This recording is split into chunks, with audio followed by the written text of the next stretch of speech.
Champions, we're not about to lose our belts. You don't know us. I'm Sir JR, and let him introduce himself. His name is Loonie. Alright, sir. Magandang araw po sa inyo, sir. It's a pleasure. Salamat sa papapaunlak sa aming interview ngayon dito sa Usap Usap University. It's my pleasure. It's my Thank pleasure. you. At sir, I've heard na kababalik niyo lang po galing po ng Cebu. So, yes. Baka pwede niyo kami mabigyan ng konting background what you did there. And then, what are the happenings so far sa career ni Loonie? Well, nandun yung kids ko. So, family time. Kasama ko sila.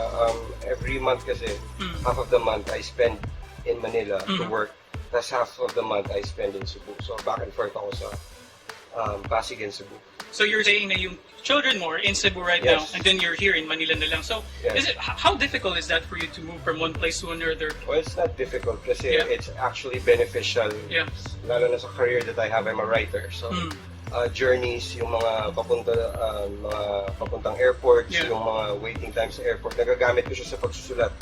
And having two places helps me reflect better. Na parang ba, nandito ako, I can reflect on what I should have done better dun sa Cebu. Ganun din pag nandun ako sa Cebu, naisip ko yung mga things that I could have done better nung nandito ako. So, it gives me perspective. So, I was thinking, one of the probably the most common questions is, ano ba talaga yung nirepresent mo as to locations? Kasi, yung pinakauna mong battle, especially noong 2010, yung parang intro na image doon is Pasig, Cebu, at saka Leyte. So baka pwede nyo kaming masabihan, sir, ano yung significance ng mga places na yun sa buhay mo, sa career mo din?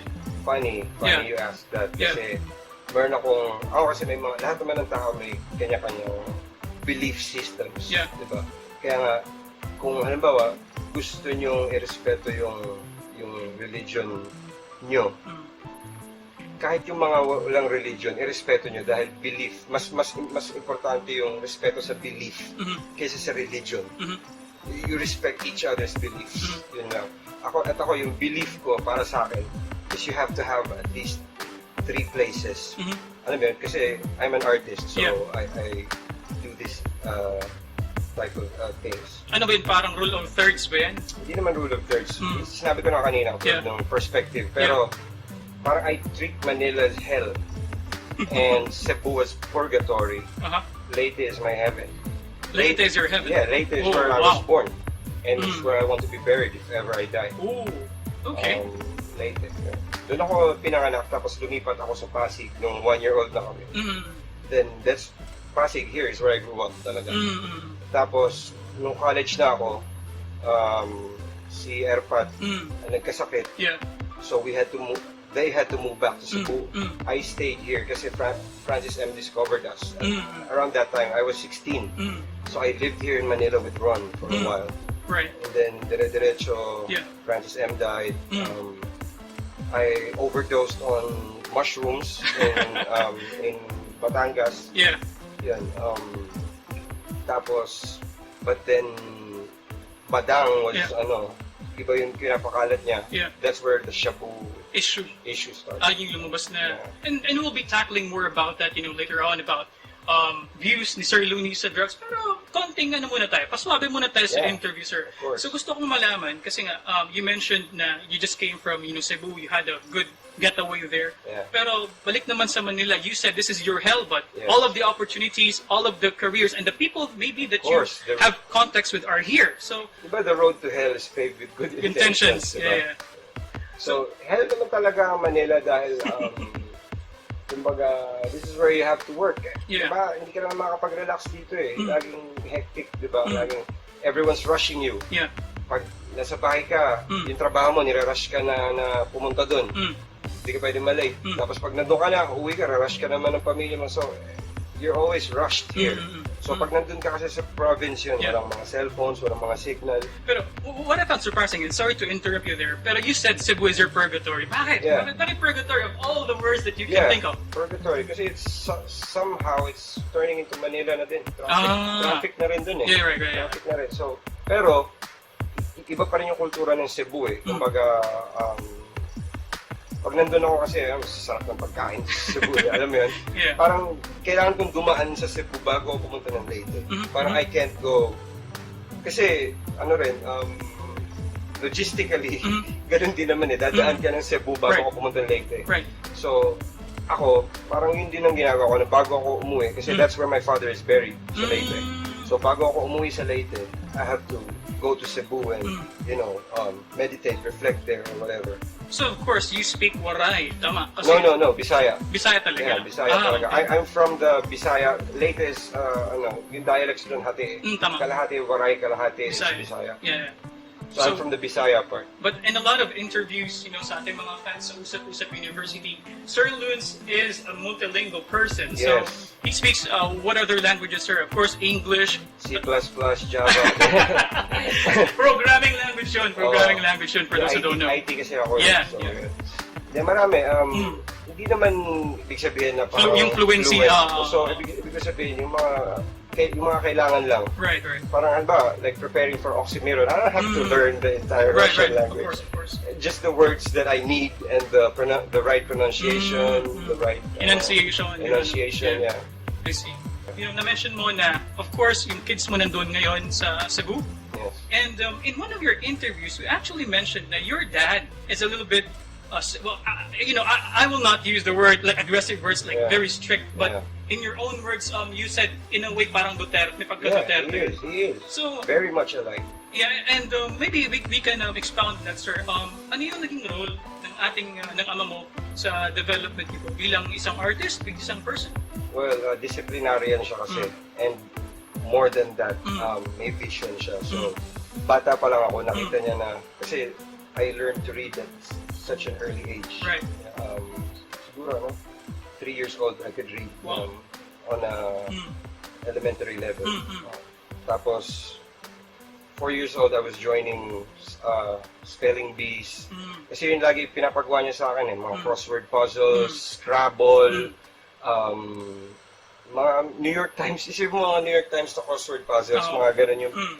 So, pag nasanay ka dun, ano siya parang naano yung rapper brain mo kasi that's what you need to do those multis, kasi it's like writing those rhymes, parang puzzles yan It's like puzzles, it's like reverse engineering, finding out, parang Jeopardy, diba? Parang ganun siya Everything fits, you know? Parang may mga ano Yes, there should be a rhyme, there should be a reason. So, yung ganun training, subconsciously, parang tinrain niya yung rapper mind ko at an early age. And then, as early as grade 3, yun nga, na-discover ko yung Naughty by Nature, kaya ko palang gayahin, Bone Thugs, kaya kong gayahin. Eminem, kasi iba pa yung lyrical part ng rapping sa actual physical rapping. Parang that's where I take pride in. I'm a good rapper, like, don't even think about what yung writing ko. Parang just the physical rapping. I can't find anyone who can do it better than me here. Na parang in Tagalog, Bisaya, English. Kaya that's where I'm proud of. That's what I'm proud of. I got it. Pero sir, kasi kaya ako na-mention din yan. Kasi, of course, we know. Kasi if you use Duterte, in some ways, strict discipline. Discipline na talaga yung na-associate natin kay Duterte. But the thing is, you have 2 kids. Yes. Is it safe for me to assume that you are a disciplinarian as a father? Or there's I'm a the change? opposite. You're the opposite. I'm the opposite. Oh, tell me why. My father didn't want me to be a rapper. He wanted me to take up information technology. I wanted to take up mass communications. Yung ano niya, gusto niya kasi sabihin na you're already good in communications, language, English. Why would you take up mass com? The reason you're going to college is to learn something that you don't know. Kaya niya pinush ako mag-IT kasi papunta na yung ano dun malapit na yung emergence ng ano nun, yung lahat, bago, mga cellphones, YouTube. Right. So, nakita niya na it would help me in the long run. Yeah. Kaysa, dahil na-train na niya ako sa ganun. Tapos, alam mo yun, kaya ako natotrouble sa school dati, lalo na pag English o ano, dahil mayabang ako. Parang mas marunong pa ako sa English teacher namin na dati nakipag-away ako dahil sa term na survival of the fittest. See, what happened there? Kasi sabi niya, survival of defeatist daw yun. Alam ko may word na defeatist, pero they don't go, it's not a phrase. So just to clarify, sinasabi ng teacher mo, defeatist na D-E-F? Yeah, defeatist, like a defeatist attitude. Yeah. sabi ko, it's the fittest. Sabi ko, isipin mo na parang nakikipag-away ka na gano'n, parang ikaw pa yung parang... Naging mali, kasi teacher siya. Teacher siya, mayabang ka, tapos ikaw na naman yung ano.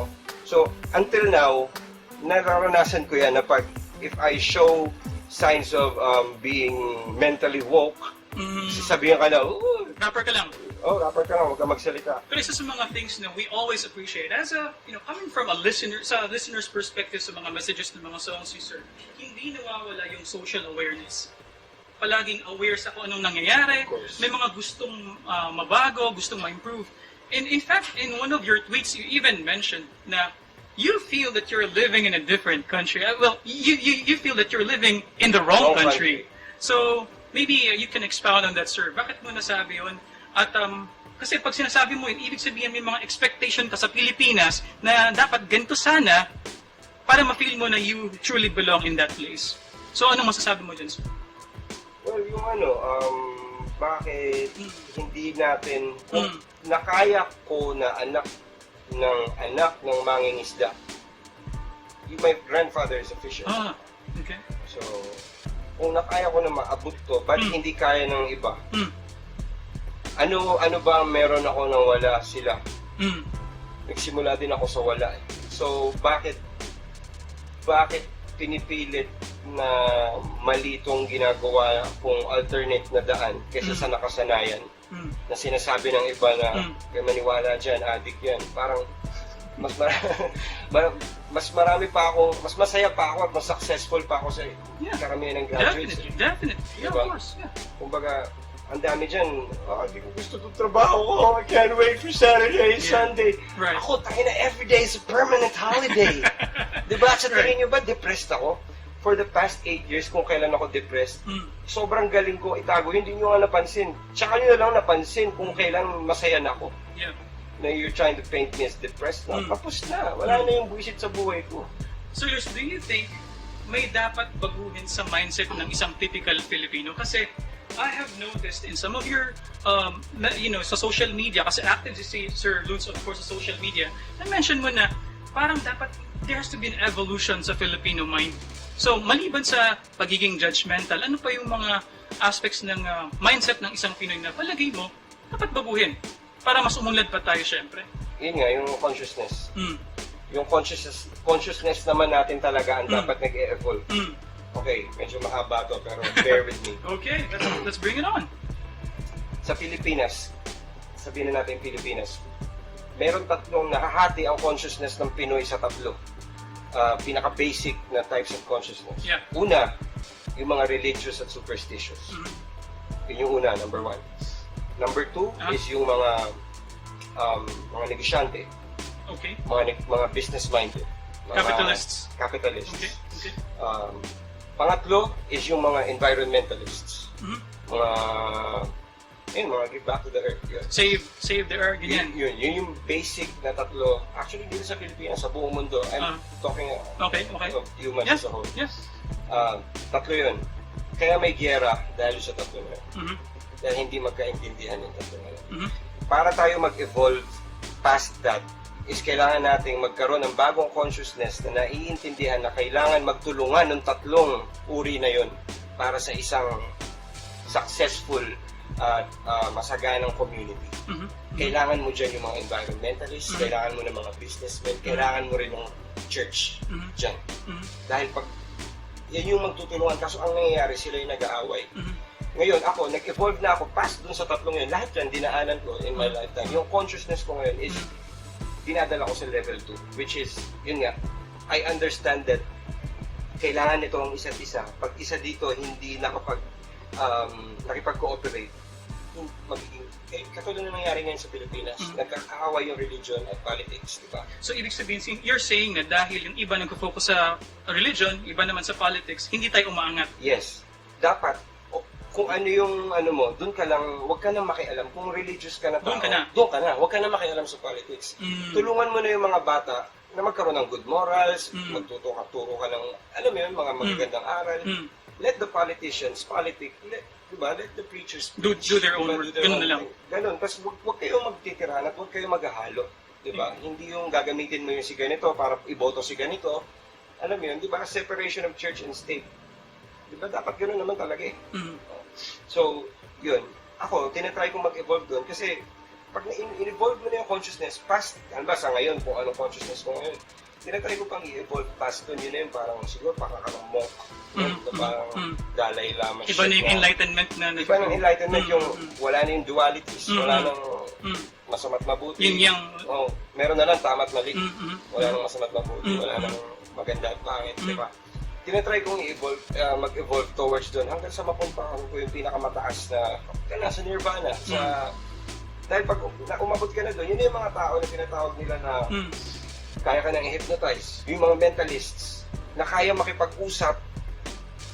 Ano mo yun? Pag halimbawa, meron dalawang tao na gano'n na yung consciousness nila. Iba na. Na sila. Yun kasi dapat ang future. Sa future, na-envision ko yung future. Ako as me. Yeah. Wala nang words. Wala nang words, only actions. Kasi words don't matter. So, in the future, para to save time, we don't have to speak. We just have to look at each other. Mental telepathy. Kung gano'n na ang consciousness na lahat. Pero dahil hindi pa gano'n, magkakaiba, merong religyoso, merong hindi yung mag-work. Hindi mag-work ang mental telepathy sa dalawang taong hindi pareho ang consciousness. Oo, kailangan mag-match yun. Kailangan mag-match. So, kung kaya may ibang tao na, iba, best friend mo, pareho kayo ng consciousness, peak communication na kayo, tinginan lang. Wala na. Parang amuyan na lang, quote-unquote, no? Clumsy, ang bilis namin sa studio, dahil ang tagal ko nang kasama si Clumsy, parang na siyang Xerox ko. Xerox na kami ng isa't isa na parang, alam ko na gagawin, alam ko na, walang time na nasasayang dahil wala nang words. Words are just small talk. Kumbaga, kung talagang magkakilala kayo, hindi na kayo mag-small talk. Small talk para lang sa hindi mo kakilala. Ngayon, kung mag-uusap na lang kayo, is para na lang tumawa. Is to make jokes. To make light of things. I got it. Pero sir, you mentioned kasi, yung balik tayo dun sa sinasabi mo na 3 levels, no? Yeah. Sabi mo kanina, syempre, it touches about politics as well. Yeah. Gusto kong malaman, si Loonie ba affiliated sa isang side political color sa Pilipinas? Wala akong, I'm not interested in politics. Nasusuka ako sa politika. Pero, I know how to use it. Yeah. To my advantage. O sinasabi ng iba, sumuporta yan kay Eusebio sa Pasig. Ano masasabi mo dun, sir? Yeah, well, laki akong Pasig. He's the incumbent mayor. And I would like, ang intention ko dun is to work with him locally muna sana para makita ng mga tao na I can make programs na to get the youth out of drugs. Yeah. Ako, ganun ako ka-confident. Diba sabi ko nga, kung pumalpak ako dito and masayang ko yung ano nyo, President Duterte can shoot me in the head himself. Yeah. Ganun ako kaseryoso. I'm not doing this for publicity. Yeah. Wala nga akong kantang nilalabas ko eh. Kumbaga, I'm doing this kasi when my life was threatened, again, 2012, I had a life attempt. Hindi lang threat. Talagang may sumaksak sa akin. Nung nagkaroon ulit ako ng couple weeks ago ng death threat, naisip ko na sinasayang ko yung buhay ko. Sinasayang ko kung anong posisyon meron ako, ba't hindi pa ako magsalita? Total, ginawa nyo na akong public property ngayon, o hindi na ako titigil sa pagsasalita. Dahil, kaya nga, gusto ko na sabihin lahat ng gusto kong sabihin dahil maraming gustong pumatay sa akin. Hindi nyo naman pipigilan yung mga yan eh. Kung papatay nila ako, patayin nila ako. Yun na lang ang kulang para maging legend ako. Matatalo ko si Tupac pag pinatay niyo ako. Tsaka forever, ganito itsura ko. Diba? Right. You will be preserved sa youthful form mo. Yes. Diba? But Sir Loons, gusto ko ding malaman, kasi mention mo nga yung about yung sinasabi mo na wala kang political color. Pero you mentioned earlier, and this was before the recording of this interview, you said to me na, please, baka pwede mo ma-expound and enlighten me on that statement. Kasi na-mention mo, wala akong political color, pero I am a fan of Duterte. Right. So you said earlier na parang fan. You have parang high respect for the guy. Yeah. Even, maybe, I don't want to put words in your mouth, pero you're saying na parang mas exciting pang ma-meet yata si Duterte kaysa kay Eminem. Why? Tell me. You know why? Because Royce the 5'9" himself, diba, that's Eminem's friend, posted a picture of Duterte. Ooh, wow. Check his Instagram. Hindi ngayon it was a while back. While back nung naging mayor pa si Duterte. Isipin mo, mayor pa siya nun. Talaga? Yeah. Royce the 5'9", nag-tweet, nag-post siya sa Instagram. Yeah. Sabi niya, this dude is the Punisher. Yeah, right? Sabi ko, Umabot kay Royce How na did you- 5'9". Paano yung nalaman? Yung legend ni Yeah. Duterte. Sabi ko, that's crazy. Yeah. So, kung ma-meet ko si Duterte, I don't need to meet Eminem. Diba? That's the logic, diba? Right. Yun yung logic dun. And tsaka, ang dami kong gustong sabihin kay Pangulong Let's hear it. Duterte. If ever Marami Duterte kong- is, you're in front of him, what would you say to the guy? First of all, he speaks Visaya. Bisaya. So, magbisaya din ni Tatay Digong. Yeah. Dakhan ko gustong i-istorya ni Tatay Digong, pero dili ko ganahan nga inani nga style nga gusto na ako personal, dili na ako ganahan nga na yung mga media, Yeah. gusto na ako closed. Closed door pa kung Closed kumahan. door. Pero that's to murag ilasan doon siya. Ngayon meeting Duterte, pero sinasabi ko kasi maraming pwedeng ma-resolve ba. Yeah. Marami akong suggestions na di naman suggestions sa kung paano patakbuhin yung bansa. In entertainment side, like how to soften things up. I'm thinking of parang guest ko siya sa roast.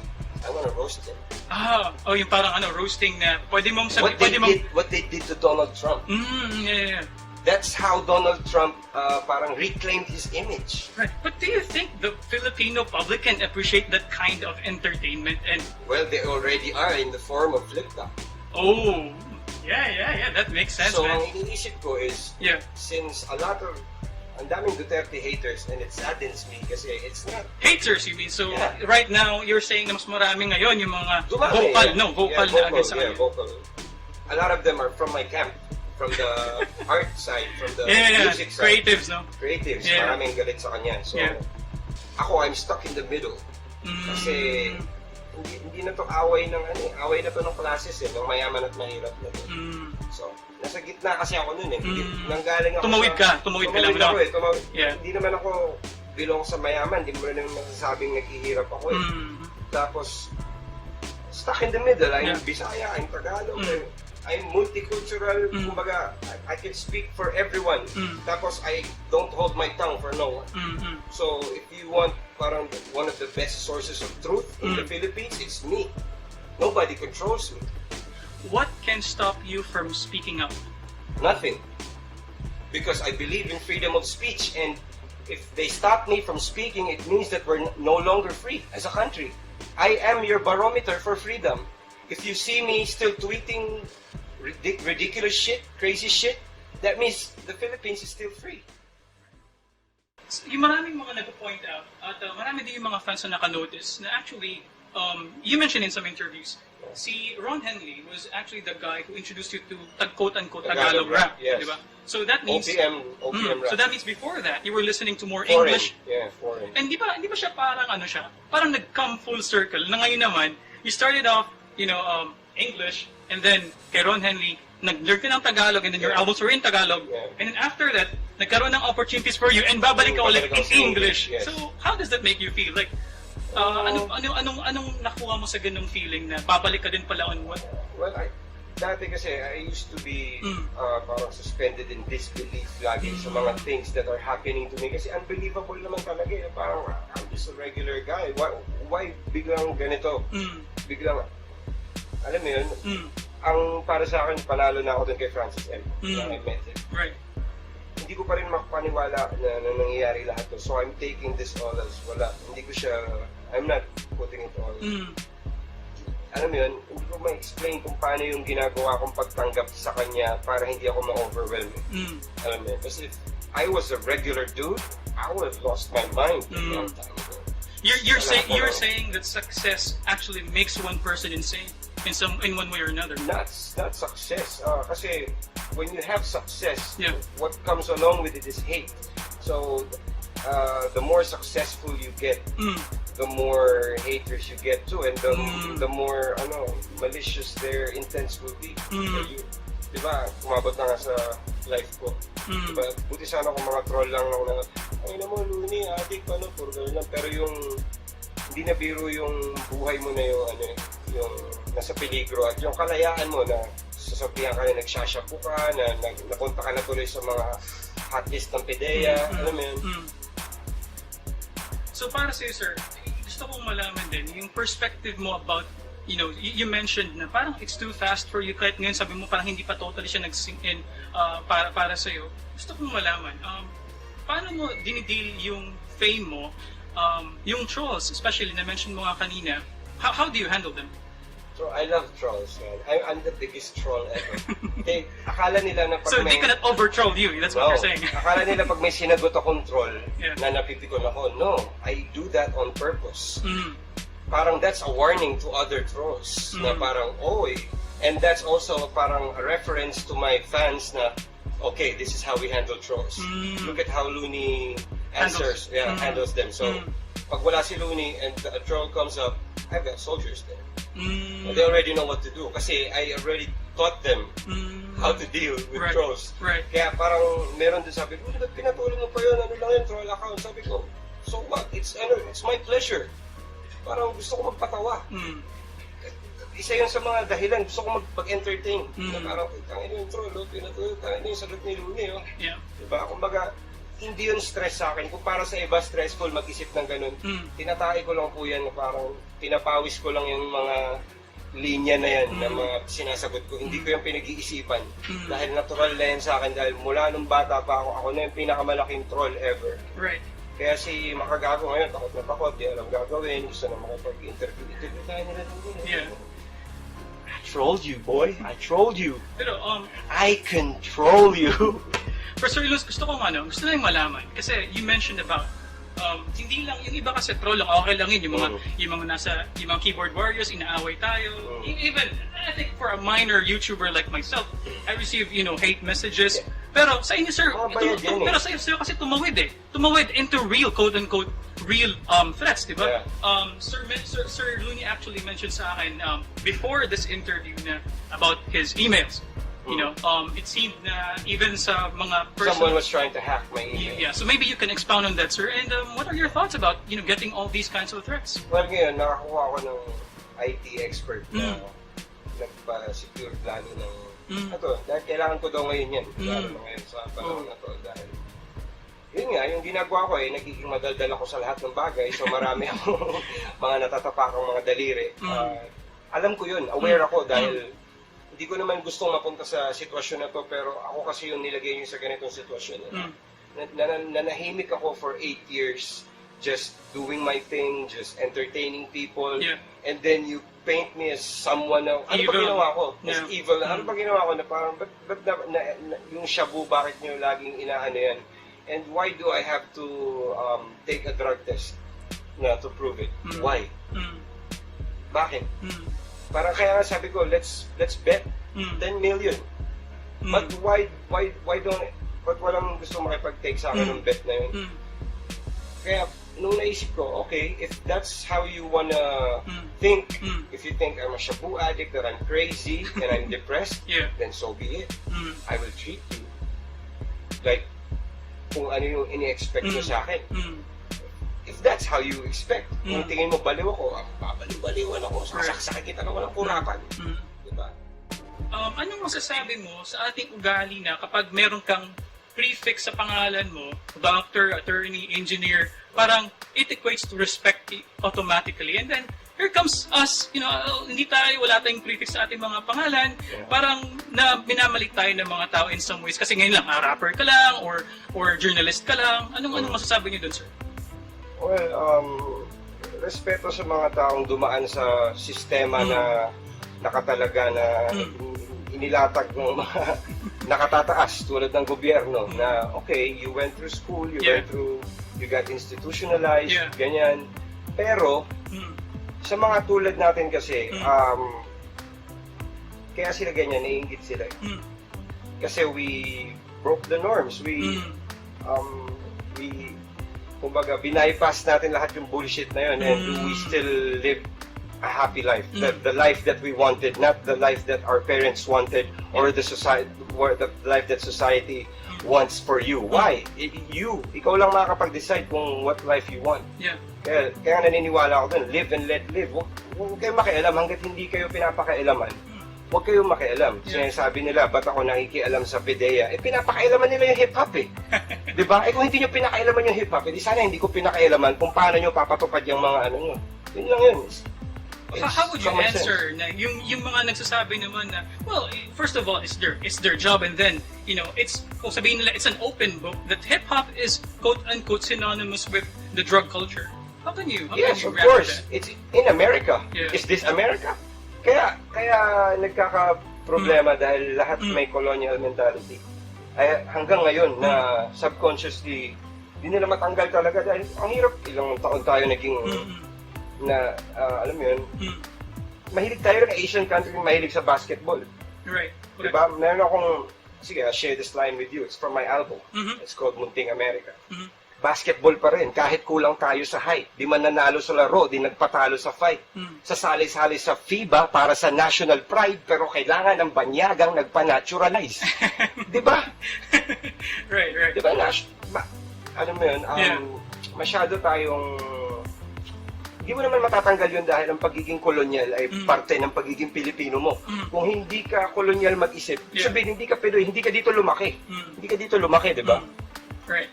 So, yun nga, parang, so kung gusto nyo palang gawin parang Amerika, edi mag-fuck the police na tayo dito, di ba? Parang, you don't want that.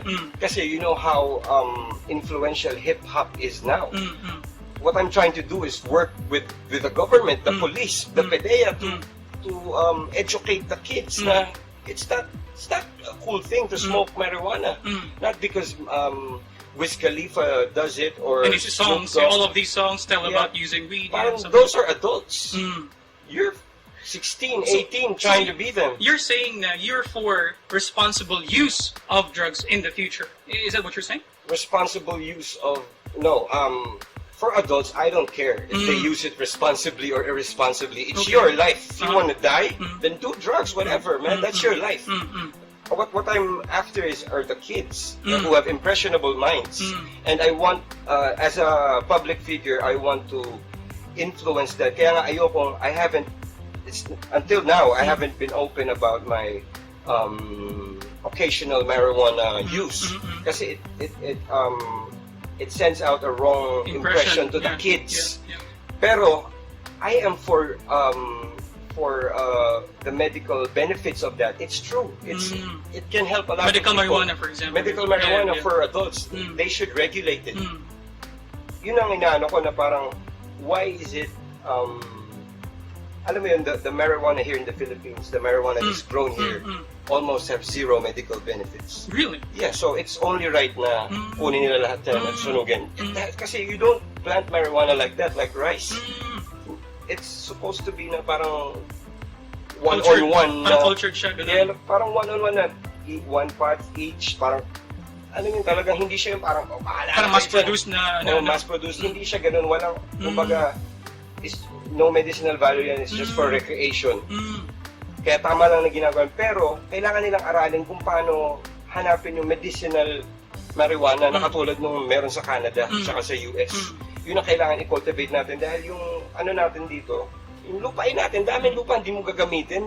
Yung mga addict na yan na nahuli nyo, imbis na patayin nyo, edi pagtrabahuhin nyo dun. Diba? O kaya yung iba, gawin nyo sundalo. Right. Yeah, you mentioned in other countries, sa Canada, you mentioned about sa Amerika, paano nila tinitreat yung issue ng drug use. At syempre, katulad ng sinasabi mo, may medicinal value. Of course, may medicinal na purpose yan. Pero sa palagay mo, in the near future, sa Pilipinas, babago kaya yung mentality natin na susunod tayo sa trend? Kasi trend na yan sa ibang bansa. They're making it legal, for a lot of countries now. Well, making it legal for a lot of different reasons. Canada made it legal because they have a president who is open-minded. Bata. Diba? Medyo kasi pag nandun ka na sa generation ng mga tatay at nanay natin na nadaanan yung era ni Richard Nixon, yung tawag dito, yung reefer madness, yung propaganda nila na that propaganda was based on racism. Yung si Richard Nixon, yung kaya niya ginawa yung propaganda na yun, was based on racism na dahil binawal niya yung marijuana is because the white girls are sleeping with the black dudes na who play soul, jazz. So, naiinis siya kasi buhay pa yung racism noong time na yun. And kumalat man kumalat yun, pinas down from generation to generation. Eh, alam mo naman yung Pilipinas is wannabe America. Yung line na sinabi ko kanina about na colonialism, yeah. So that song is called Munting America. It talks about that, na parang we're trying too much to be America. Na, tinan mo, yung culture natin, basketball, music natin, hip-hop, parang proud tayo na magaling tayo mag-English. Tayo lang pinakamagaling mag-English sa buong Asia. Bakit? Bakit parang mas maganda pag maputi? Pag mas matangos yung ilong? Bakit ganun yung idea natin of beauty? It's because of colonial mentality. Hindi tayo proud sa sarili natin. Isipin mo, may laban ako sa ibang bansa. Ang dami kong haters. Isipin mo na gusto pa akong patayin. Isipin mo, I'm gonna represent our country. Tapos nobody's even doing nothing about it. And some of them are even calling me crazy or just promoting the battle. Sabi ko, promoting the battle. The battle isn't until next year. And it doesn't need promotion. It's gonna, gagawin yun sa King of the Dot. Hindi naman dito sa Pilipinas eh.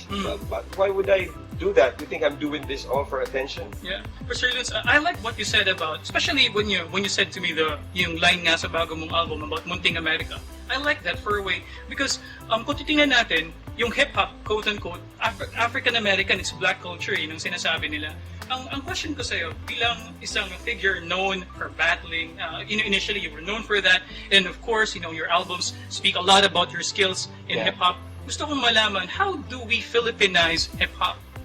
Kasi, sabi nila, yung feeling na negro lang kayo, kahit anong gagawin nyo, Pilipina, Asyano kayo, panda kayo, kumpara sa mga blacks, hindi nyo kailanman makakaya, at hindi nyo napagdaanan yung napagdaanan nila in that journey towards hip-hop. So, anong masasabi mo dyan, sir? No, you can't Filipinize hip-hop. You can't use that word na own it. Kasi the blacks own it. Yeah. They started it. Yeah. We're merely kumbaga, visitors in their house. We need to respect them kasi sila talaga yung parang until you get a ghetto pass from them, hindi ka pwede. Ako, marami na kasi akong, hindi lang kasi dito yung connections ko sa hip-hop. I have connections in US, Canada, I get, hindi mga birong tao, kaya I'm able to talk about stuff like this. This is not just me parang doing ego trip tulad ng iniisip ng Yeah. So para sa hindi pwedeng sabihin natin na ma-Filipinize natin yung hip-hop. Hindi mo pwedeng ma-Filipinize yung hip-hop kasi it's a global phenomenon. Although, eto na yung parang tayo na yung naging bagong mecca ng battle rap. Yeah, I agree. In the region, no? In the Asian region, I would say. Pwede tayong mag-agree na patay na yung hip-hop sa Amerika. It's dead. It's mumble rap everywhere. Wala na. Parang pagod na si Nas mag-defend ng hip-hop. Alam mo yun? Eminem is... Tignan mo, nagkamikaze na nga si Eminem. Sobrang galit niya, di ba? Kung baga wala na, patay na yung hip-hop sa Amerika. At yun na, lumipat na siya dito sa Pilipinas. Isip mo kung gaano kalakas yung hip-hop sa Pilipinas. So yung phenomenon ng Golden Age... Nag-globalize na siya, no? Nag-globalize na. Pilipinas ang isa sa pinaka... tinamaan niya ng malaki. Isa din yung Russia. Sobrang daming views ng Russian battle rappers ngayon. So, magandang clash yung Russia at Philippines kasi bagong puntahan sila pagdating sa hip-hop. Gusto kong i-touch yung topic na yung mga foreign battles natin. Okay? Yes. Kasi, ang pinakauna, if I'm not mistaken, was with Disaster. Disaster. This was in R2A, Yes. Neta. So, maybe konting kwento, sir, at saka maybe yung mga facts and info na hindi ngayon mo palang masasabi about that fight. Yun, kung napanood nyo yung judging nun, 3-2 in favor of Disaster. Yeah. Pero, yung lahat ng judges is Americans. So, para sa akin, panalo pa rin ako. And he pulled out his phone during the third round, if you notice. So, that's a no-no. So, you should... Kahit naman si Diz kahit si Disaster, tanungin nyo, alam niya na panalo ako dun sa battle na yun. Although yung battle na yun is my wackest English battle. Kahit ako, pag pinapanood ko yun, nagkikringe ako sa ibang parts. Are you a perfectionist? No. Pero bakit ganun na parang meron kang conscious yung aware ka na you feel that that's whack. You feel na hindi ganun yun, hindi siya, parang feeling mo na parang kaya ko bang mas maganda pa yung performance? Well, perfectionist sa sarili ko, not sa iba. Yeah, siguro sa sarili ko, I don't have high expectations sa ibang tao. Makes sense. It makes sense. Yeah. Pero sa sarili ko, perfectionist ako, pero I don't take it out on other people. You see. How about the battle with Grist? Mark Grist. Yeah. Yun, kasi That was from Red Bull, Wait, let's go back to the disaster please, battle. please. I had a week to prepare for that kasi nag-away din kami ng asawa ko nun. Tapos si JD, yung first manager na nagnakaw sa akin ng 7 digits. Dating gumawa ng homegrown. Yeah. He knows that. Kung magkano. Alam mo, JD, Gungon, kung magkano yung ninakaw mong pera. Huwag ka mag-alala, hindi kita sisingilin, hindi ko kailangan yung pera mo. Gusto ko lang sabihin sa'yo na kahit ilan panakawin nyo sa akin, hindi nyo mauubos yung pera ko dahil yung pera ko nandito sa utak ko. Yeah. But sa battle with Mark Brister, so it was a longer... Hindi pala pera, kayamanan ko. Yung kayamanan ko nandito sa utak ko. Right. Baka misquote na naman tayo, si Loonie baliw na! Yung pera sa utak! Akala niya mga Bitcoin, mga 666. Cryptocurrencies. Illuminati. Right. But sir, Mark Grist, so if I'm not mistaken, you had a longer preparation for that battle? Yeah. I had a month to prepare for Mark Grist. And, just to insert... Wait. Balik tayo sa disaster. Game. Bigyan kita ng mga info about that battle. Yung battle kasi na yun, I was fanboying so hard. Kasi idol ko talaga si Disaster. Yeah. So, yung boses ko doon, hindi yun yung prime ko na boses. Yung sulat ko parang, alam mo yun, idol mo yung tao eh. Yeah. Mahirap siyang... As in, idol talaga na, like, Eminem level idol. Yeah, of course. So, nung nagkasama kami, starstruck ako. Alam mo yun, wala ako sa sarili. Wala ako sa element ko. Yeah. So, yun. You're not on your purest form then. No. Yeah. Tsaka, 1 week preparation with bullshit. Kasamang bullshit. You've heard So, it. yun. Then, Mark Grist, 1 month preparation yun. Okay naman siya. Para sa akin, magandang battle. Isa yung sa mga paborito kong battle. Mark Grist battle. Although unforgettable moments and maybe yung anything before that, yung mga na-experience mo for a week, for a month. How did you prepare for that? I prepared alone. Mark Grist was asking help from Enigma and everyone. And Balaki and Protege. Wala. Ako lang. Naral ko yung mga mga accents, mga pagkain sa Britain, mga tea and crumpets, mga ganun, inaral ko yung kung saan sila ma-offend. Yun, binastos ko yung queen. Sabi ko, pipinggarin ni Duterte. Reyna niya. Yun. Right. And in British, with a little bit of... Pero nakita ko sa isang tweet mo, sir, you even tag sa Twitter, MC Jin. Yeah, MC Jin. Oh, man. Yeah, man. I did Freestyle see MC Jin, Freestyle Fridays. Bro, if you don't know Freestyle MC Fridays, Jin, right? Yeah. you shouldn't call yourself... Everyone knows him, man. Everyone knows him. So, ano ba, may meron kayo, may gugulong ba yun? Or ano bang updates? Hindi, I just put it out there. Pag-out lang ito. Yeah, nakakausap ko siya sa Twitter, casually lang, wala. What's up, man? Pero man? a different direction now. He's like a Christian. Gospel. Yeah, so, malay natin, hindi naman kailangan murahan lagi yung battle. Diba? Right. Maybe that can help bridge the gap between Philippines and China, lalo na ngayon sa mga nangyayari. Anong aspect ng hip-hop that made it attractive to all cultures? Parang it crossed boundaries kasi pati racial, pati backgrounds. Di ba ngayon, Russians, whites, in Canada, Philippines. Why? Kasi hip-hop, you can do it kahit brown out. Kahit wala kang cellphone, pwede ka mag-rap dyan eh. Yeah. Yan, entertain ka na, pwede ka sumayaw dyan, di ba? Pwede ka mag-spray dyan ng pwede ka, kung gusto mo, di ba? Yeah. Yung turntable, walang yung bibig mo, di ba? Maraming hip-hop kasi sobrang diverse na yung diverse siya yung niya, natural, parang sa kanya, innate sa kanya yung creativity. So, pag hip-hop ka, kahit anong ibigay sa'yo, it's gonna work. Kahit ano pang ibigay sa'yo. Kaya nga dati, di ba? Yeah. Bawal yung mga hip-hop. Kaya nagkaroon ng ganyan dahil wala silang pambiling instruments. So isipin mo yung lack of equipment, yung yung tawag dito, yung problema nila na yun. Because of poverty, no? Because of poverty. Yun pa yung, kumbaga, necessity is the mother of invention. Right. Diba? Yes. So kaya na-invent yung hip-hop. You see. Pero ito sa mga fans po ni Loonie, at malamang alam na nila, sa mga hindi naman, Sir Loonie actually mahilig din siya mag-basketball. Kaya Yes. obviously na. Hindi, actually, magsa-shooting dapat kami ngayon. Kaya, Shooting talaga, literal na shooting. Sir, but maybe you can share your love about basketball. What made it, a relaxing activity for you? Tell me something about your interest about that. yun talaga yung first dream ko, basketball. Basketball. Gusto ko talaga maging basketball player. And how tall are we? 5'9". Yeah. 5'9". Maliit, pero Yeah. mahilig talaga ako sa basketball. Kaya nga, I talked about it on my song, Munting America. Kasi everything about it is about myself too.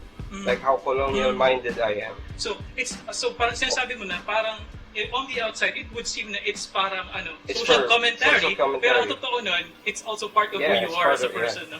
Yes. Do you think Philippines in general, in the near future, we can get away from that colonial mentality? It's part of our it's part of our history, unless the current generation tries to change that. Hindi yun magbabago. Kung halimbawa hanggang ngayon hindi nyo pa rin susuportahan yung OPM, mas gusto nyo pa rin yung mga Blackpink, ano pa ba yung mga ibang mga K-pop, no? K-pop, di ba? Yeah. Mas pupuntahan nyo yung mga shows nila. Wala, kolonyal tayo, bagong colonialism na nga yun yung Korean Korean invasion.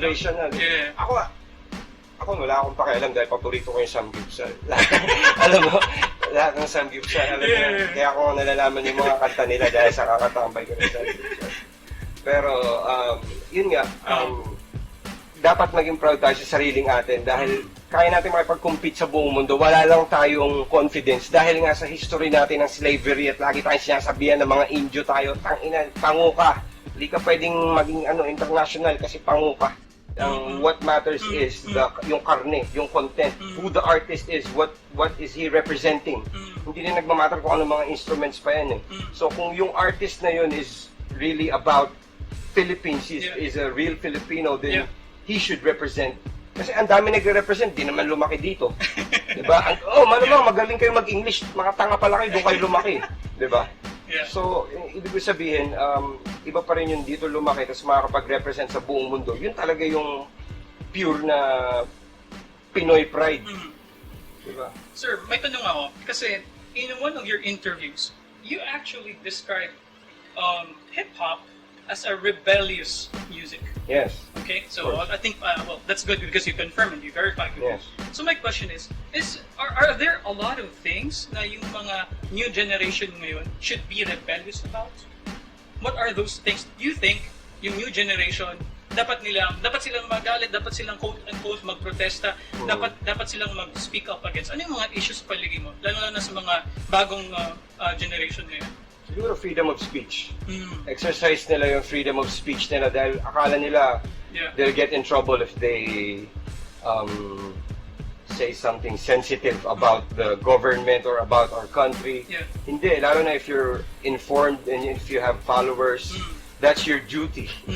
Hindi yun kumbaga, para saan pa yung followers mo, para saan pa yung talino mo kung hindi mo i-share yung knowledge na yan. Kumbaga, wag, baka maano tayo nung Lalo na nung when I spoke up against PDEA, I was disappointed at a lot of rappers. A lot of rappers na sinasabi nila na gangster sila. Tapos when I spoke out against PDEA, sila pa yung, di nyo ginawa yan, di natin alam kung gaano kahaba yung galamay nila. Tanga ba kayo? Tingin nyo na ikipag-away ako sa PDEA? Kaya ako nga sinabi to para makipag-usap sa kanila eh. Kasi kayo, iniisip nyo lagi, Amerika, fuck the police, we don't talk to police, only snitches talk to police. Tangina mo, negro ka ba? Diba? Nagkakagulo na yung bansa mo, hindi mo pa rin alam yung... Kaya ako gusto makipag-usap sa PDEA dahil marami akong pwedeng ma-share at gusto kong linisin yung pangalan namin ni Shanty Dope. Kasi ang daming umaabot na balita sa akin na Shanty Dope is scared, bro. Merong isang asset yung PDEA na ginamit nila na nagkunwaring member ng sunugan. Ngayon, ang gusto niya, may nahuli silang 10 tao na kaibigan ni Shanty Dope. Tapos gusto nilang ipalit ulo, either si Shanty Dope o ako. Talaga? Just to justify yung pag-ban nila na para hindi magmukhang petty. Sabi ko, that's fucked up. I have never sold drugs in my life. Let alone shabu. Source ka daw. Kami ni Shanty, dalawa ni Shanty. They even, di ba, yung nila na yung kantang Amats is about shabu. Right. And they're asking Shanti to make a song about anti-drugs. Ngayon, we're gonna make a song. Or actually, i-record ko yun bukas. Yes, with Shanti, lahat ng mga sinasabi nilang addict sa rap industry kasama. Gagawa kami ng anti-drug song. Good, that's good. Wow, that's good. Anti-drug song, abangan nyo yun. Here first. Ang title niya, Huwag Kang Magdodroga. Abangan nyo yun. Wala nang metapora. Diretso. Basta, huwag kang magdodroga. Ayun, alright. Abangan nyo yun. Maybe you can take us back to your very first flip-top battle, sir. With With Gap. Yeah. This was in 2010. What about it? So gusto nilang malaman, ano yung naging mindset mo during that time? Sino si Loonie ng mga panahong yun? Because this was like 9 years back. Well, during that time, parang yun yung time na sobrang driven ako na i-release yung album ko, yung first album ko, solo, yung The Ones Who Never Made It. Yeah. So, I was in the process of finishing it at that time. Nung inibitahan ako ni Enigma sa Flip Top na lumaban. Tapos nung nalaman ko na si Gap kasi kaibigan ko na yun before. Yung grupo niya, People's Future, kasabay namin yung tumutugtog sa community. So nung nalaman ko na si Gap, parang na-challenge ako. Kasi hindi biro yung grupo niya na People's Future. Magagaling lahat yun. Although ngayon, hindi na sila dahil medyo nag-iwalay sila ngayon dahil yung iba pumunta sa ibang bansa. Yeah. Si Gap, nasa bawal clan ngayon. So nung nalaman ko na si Gap yung makakalaban ko, talagang naghanda ako ng lahat. During that time, inisip mo ba na flip-top will become huge during that time? No. Ang iniisip ko nun is, gusto ko talagang, ito na yung perfect platform para ma-display ko yung skills ko. Kasi rap, acapella, alam mo yun, tagal ko na nagra-rap even before flip-top. Yeah. Parang siguro 2010 yung flip-top. Yeah. Yung first release ko professionally is 2002. So I've been rapping 8 years professionally before flip-top. Yeah. Under Francis M. I see. So, pagkatapos dun, syempre, nagkaroon ng ingay. Personally, I've watched that on YouTube. So, I was a follower even before. Meron pa nga dati na nawala yung SD card and then it was still uploaded. I think that was Batas versus Abra. Pero yun yung nagka-transition pa lang yung flip-top sa kanyang newly found fame yung that time.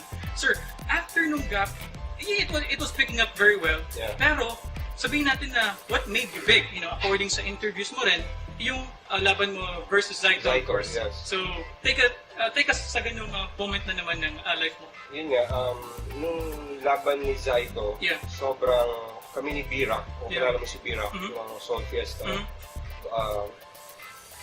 pinlan namin na i-release yung album ko for free. Wala pang ibang gumagawa nun sa Pilipinas.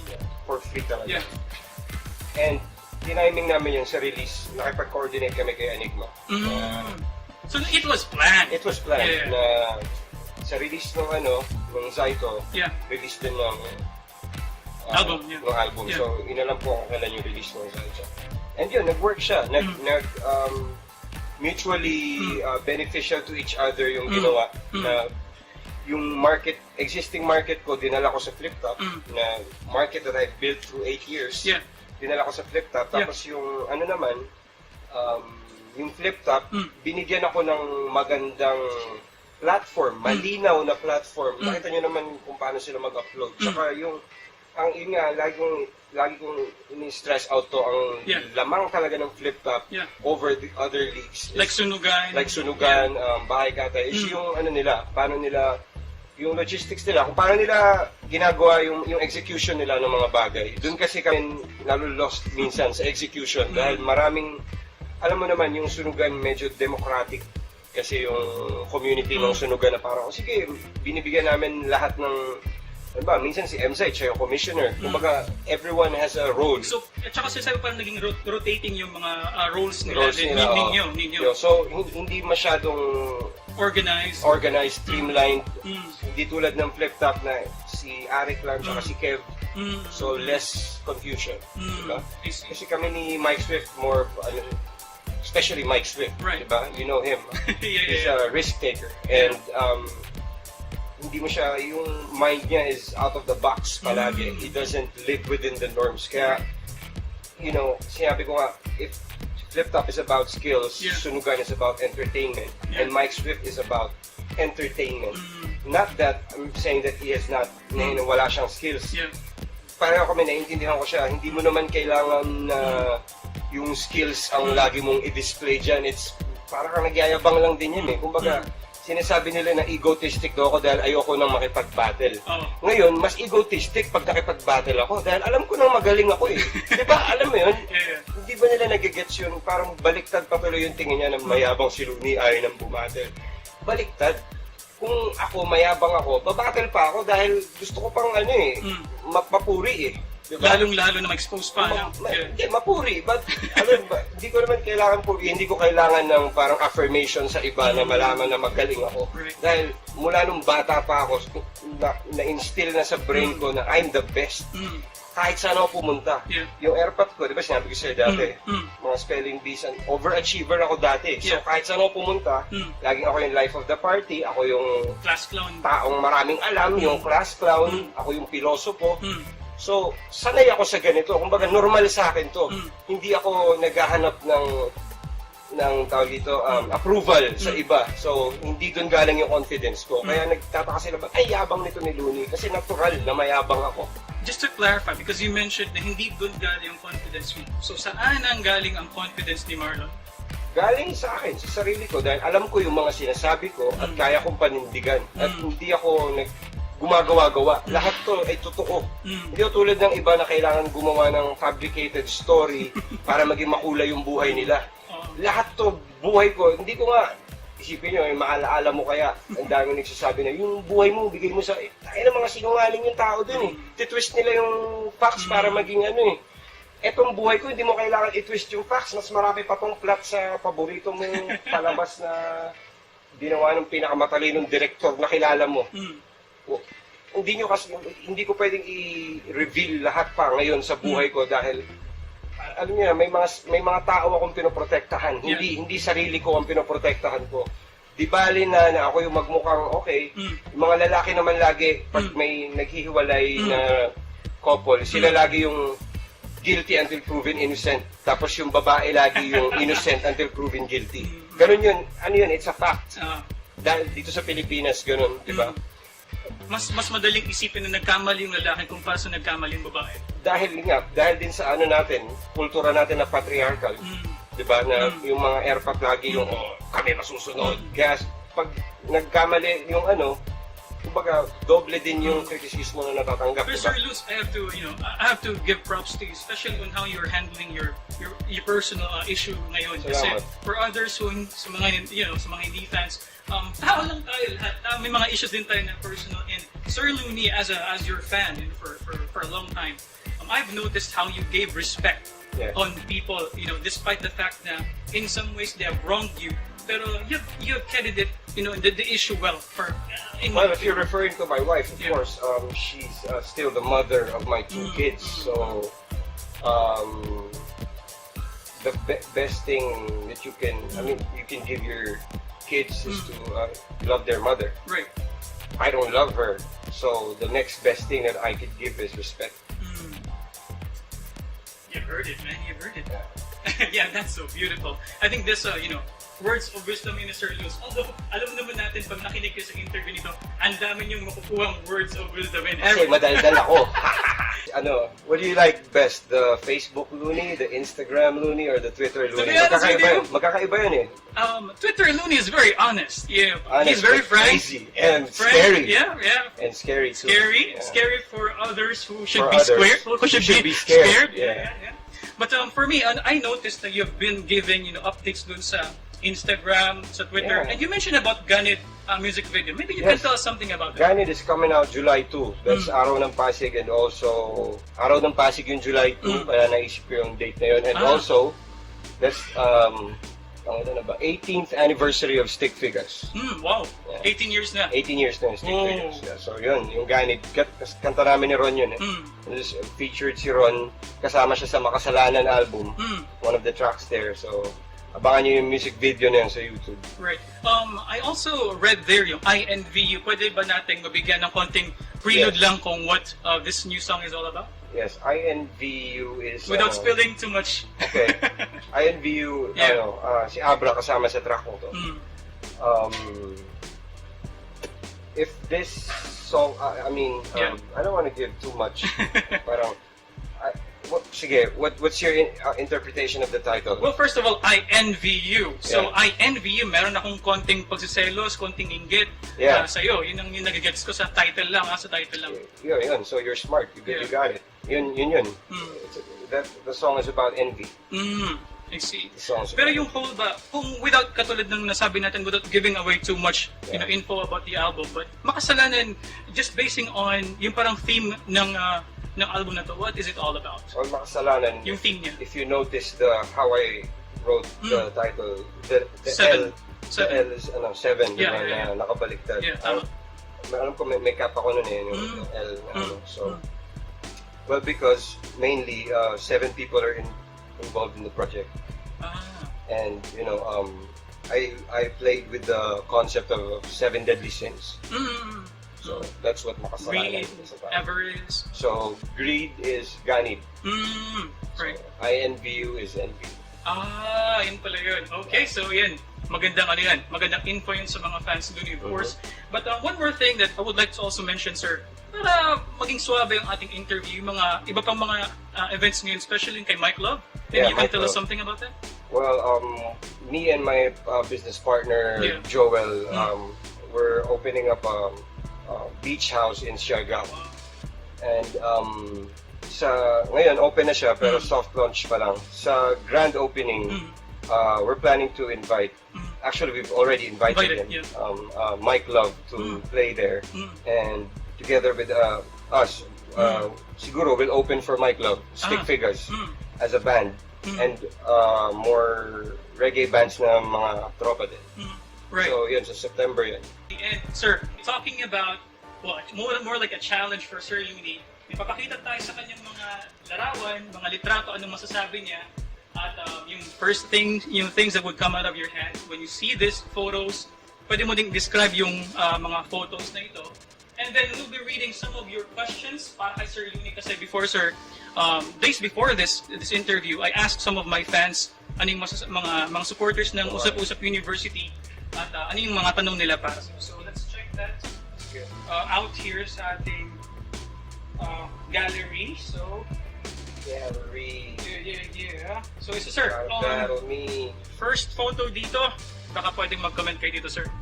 Nike Battle Force yun yung pinost namin ni Mike Swift. Yearly ginagawa namin yan ng Nike every November. Iba't ibang tema.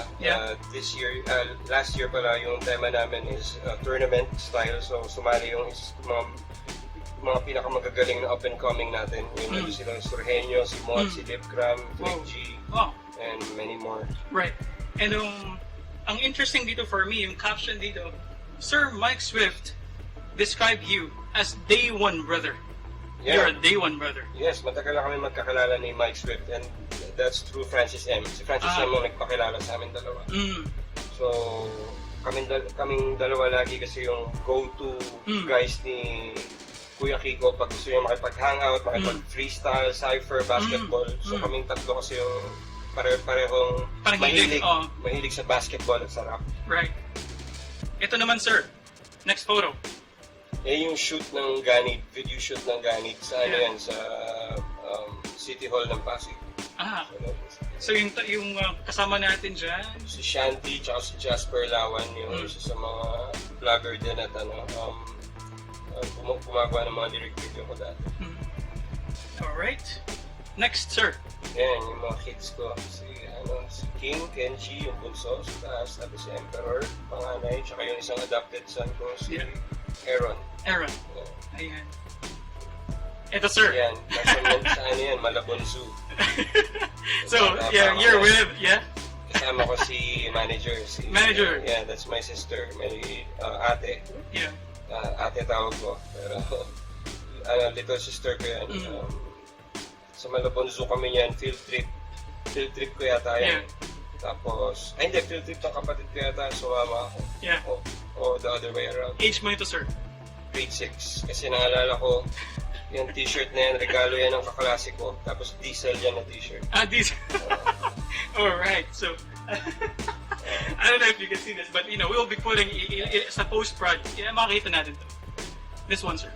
yan yung pinapirma ko na sila na papagsakin na namin yung music industry. Kinausap ko na yun. Lahat yan, yung mga niloko na yan ng mga... Niloko tong lahat mo. Lahat. Lahat sa kanila. Niloko yan ng music industry one way or another, either through the label or through a manager. Ooh.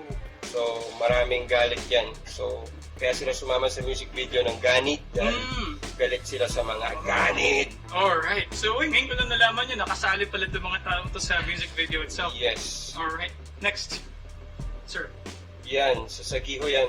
Sa parking lot ng Sagiho. Yan, isa sa mga event namin ng Barangay Tibay. And this is with? With Ron Henley. Alright. Okay. May pisngi pa si Ron Henley. Alright. Next. Yun o, si Mr. B nagpakalko. si Oxymeron. Di ba si Chester Bennington din? Wala. Kamukha nga si yung sa Split, di ba? Yeah, right. Okay. Yan, sa Japan 05. So, yan, ikaw yun eh. So, say so, sir? Ang linaw lang siya. Ito si Clumsy. Producer namin since day one. Yeah. Pinakamalupit na producer sa Pilipinas, in my opinion. Or none. Yeah, bar none. Okay. Apex, of course. Apex, one of the... Ano sir, nag-judge tayo nito ng mga rounds sa 052. Yeah. Galing ni... Siguro yung pinakamagandang laban ni Apex, no? So, yeah. Yung katana. Daming quotables. Right. And, well, we have to thank, Gabriel Miyamoto for this photo. Yeah. Yung sa Portal Japan, yung mga friends natin. Ganda na makuha. Linis, no? Sir. Yan yung graduation ng bunso namin. Kakamatay lang ng airpot ko niyan. Nung picture na yan. Siguro mga mga 3 months after. I see. Yan, sa sa parang kubo doon sa bahay namin sa Leyte yata. Leyte? Sa Leyte. Sa Leyte, nandun kami sa terrace niyan. Tapos mahangin kasi doon tapos rinig mo yung dagat. If your dad was the disciplinarian, your mom is the enabler. Enabler. Yeah. Spoiled ako sa airmat ko. Dahil binibigay niya sa akin. Oh, you see? Okay. And? Yan, kasal ko niyan. Ikaw naman ang pakikasuot ko. Airpat ko. So, this was in the year, sir. Anong year ito? 2000... Teka, ano year yan? 2012. 12, around 12, no? Ano yun 12. December 12, 2012. Rest in peace for the guy. Yes. Francis M, yun yung This was taken when, sir? One of our gigs sa Freedom Bar sa Eastwood. Yan yung Independence Day show. Tapos... You can still remember, no? Yeah. Oh. I have good memory. Yeah. Yun yung siya, harmonica siya, tapos pinagamit ko yung mic ko. Nag-hype man ka during that time. Yeah. Yung song na yan, Girl Be Mine, kasi yung part na may harmonica. Right. So I let him borrow my mic kasi ako nag-hype. I see. And... Yan, Respeto, the best movie of all time, most underrated. Yeah. Breezy. Breezy G. Breezy. Yeah, right. Breezy G. Napanood ko ulit yan last week. Yeah. Ang ganda talaga. Ako, hindi dahil nandyan ako pero ganda talaga ng movie na yan. Nakakaawa yung mga hindi nakapanood. Kasi alam mo ba, Yep. Nahihirapan kaming ipalabas to dito dahil natatout siya as a anti-Duterte film. Pero it's not. It depends on how you look at it, really. Yeah, it's just parang sinasalamin lang niya yung nangyari nung. It's not even about Duterte, it's about martial law. It's not even. Basta, panoorin niyo yun. And well, that's all for those photos, sir. Thank you sa mga nasasabi mo. And now, let's go sa last part, of course. Ito naman mga fan questions na to, sir. Yeah. No? So, well, it's up to you if you would want to answer this directly or pang-repetitive na, pero kasi we have to give in also to their requests. So, okay. So dito, sinasabi, sir, ni Junji Harapan, how do you make Pinoy or rap hip-hop more mainstream? Why? Why would you want to do it? It's already mainstream. Right. Yeah? Parang, how do you make it? If you make it more mainstream, then that would be selling out. Kasi mas magandang maging mainstream naturally. If you make it mainstream, that means you're forcing it. Forcing it is never good. Dapat kung maging mainstream ka, organic, wala kang choice dahil talagang a lot of people like you. Hindi yung you've bought your likes, your comments, or you forced someone, you paid someone. Yeah. Okay, next. Christian John Ibanez, thank you for sending this question. Top 10 local rappers you want to have a collab with? Talaga top 10 ha? Fuck you, man. Joke lang. Ang dami. Top 10 local rappers. Ano nasa 10? Yung nasa mind mo lang na interesting na pwede magkaroon ng collaboration. Well, sa mga albums na gagawin ko, marami akong makaka-collaborate doon na first time ko lang makaka-collaborate. Tulad ni Shanty Dope, ni Al James, ni Ruby Ibarra. Ruby, wow. Yeah, nakasama siya sa album ko. Si Ruby yung nag-produce ng beat namin na Rudy. Ah, talaga? Magaling din. Nagpasa rin sa akin siya ng beats, mga ganda beats ni Ruby. Yan, so, ano pa ba? Ibarra, Al James, Shanty, marami. Even sa underground, marami akong gusto mga-collaborate, like OG Sacred, meron kami na pag-usapan na kanta, like for the hood, para to educate the hood, sa Tondo, alam mo yun. That's good. Zargon, meron din kaming gagawin kanta. Bugoy na Koy Koy. Yeah. Zenhao, from the Bay Area. Zenhao. Marami pa. So hindi mo lang siya malimit sa 10. Okay, marami pa. Abangan na lang. Rappers, yun lang, rappers pa lang yun. Marami pa akong ka-collaborate na non-rappers, mga talagang musicians. Yeah. So yun, abangan nyo rin yun. Alright. Next year, ito, from Eddie Lee. Oo! MMA, kailangan mo lang naman mag-training dyan eh. Oo, mag-training ako. Krav Maga pa, ano? Hindi mo pwede gamitin yung Krav Maga sa MMA kasi pampatayan yung Krav Maga eh. Diba? Gagamitin mo lang yun for self-defense. Of course. Pero papalagaw ko, naman, bakit hindi? Training lang yan. It's just a matter of training. Train mo ako ng ganito energy ko, tumat, bugbugin ko yan. Okay. Ito, sa mga loyal fans to ng Usap Usap University, talaga Sir Romo lang. Sabi niya, gusto ko lang itanong kay Mr. Loonie, kung ano ba ang tunay na pakiramdam ng isang kaloob sa isang flip-top battle? Nagkakasamaan din ba sila ng loob na umabot sa personal level? Kung sakali man, nakaranas na ba siya ng mabugbog ng mga karibal sa larangang kanyang napili? At lastly, gaano ba ang kita sa ganyang advocacy? Mukhang matanda na itong nagtanong na ito. Yes. Tay, kamusta Tay? Kitang-kita po sa inyong mga salita na hindi kayo millennial at ako po ay sumasaludo at kayo ay sumusubaybay sa aming mga kabataan. Yung demographics sa Sir ng Usap Usap University, 35 hanggang mas madami yung 35 to 40s namin. Yeah. Maganda yan. So meron din kami. Second naman yung 25. Nagkakasamaan ba ng loob? Well, nagkakasamaan ng loob syempre. Pero depende po sa inyo kung paano kayo magre-react. Talagang ang gagawin doon ay magpipikunan kayo. So talagang sasama loob mo. Right. Nasa iyo kung susuntukin mo sa mukha. Pero dahil mga rapper kami at alam namin na kaya ka pumunta doon, expected mo na mangyayari yun. Ngayon kung mananapa ka, may tama ka sa ulo kung gagawin mo. Dahil nag-usap na tayo eh, di ba? Na ito yung mangyayari. Di ba? So, nakaranas na ba ako mabugbog ng mga karibal sa larangan kanyang napili? Nakaranas na po ako mabugbog pero hindi dahil sa battle rap. Hindi. Hindi, walang kinalaman dyan. And kung gusto niyo sagutin, sir, kano bang kita? Gaano ba kita sa ganyang advokasya? Depende kung sino ka. So, hindi mo pwedeng expect na kakapasok mo pa lang, uy, magiging milyonaryo na next year. Hindi.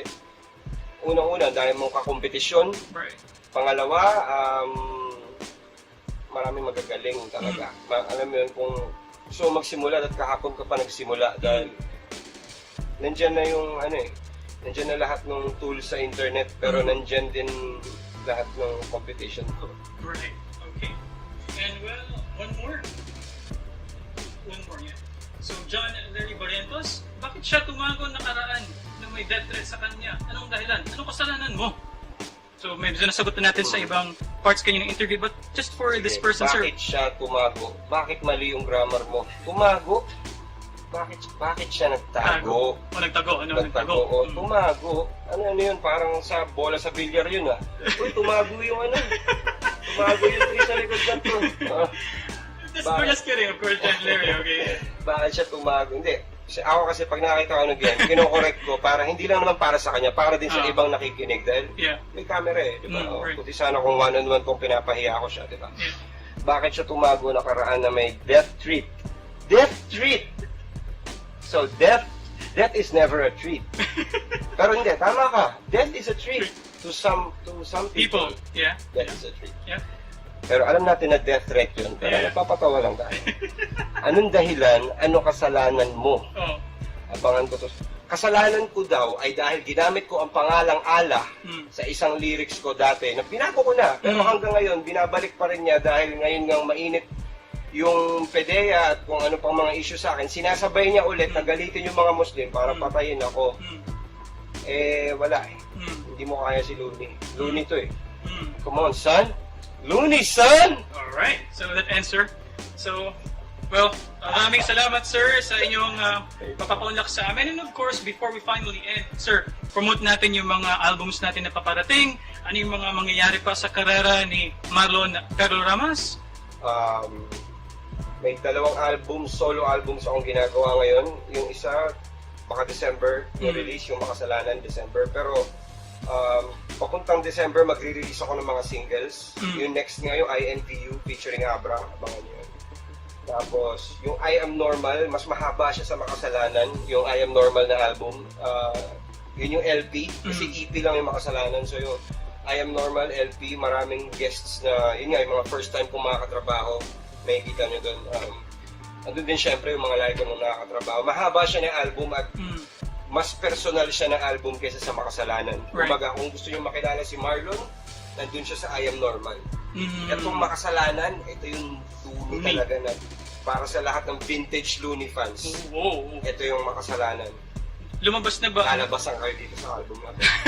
Lumabas na ba ang 18 horns? Yung na-discover ko na hindi lang 18 ang horns ko. Pero bilang. More than that. More than that. Alright, so that wraps it up. Yung 18 sa TV pa. That wraps it up, our interview. Maraming salamat, Sir Loonie, L-O-O-N-I-E, sir. Maraming salamat. Sir JR ng Usap Usap University, maraming salamat po sa inyo. And see you in our next video. Paalam. Peace. Peace. Right? Okay, good day.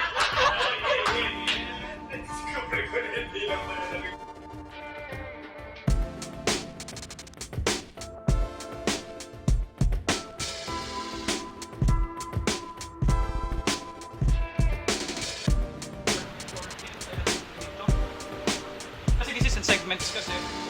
Talaga? Yo. Yan. Bull King, in a mo, choke your ass with a shoestring. Mood swings. Tanginang yan, no? Bad trip lang. Boxes of ammo. Clack, click, bang.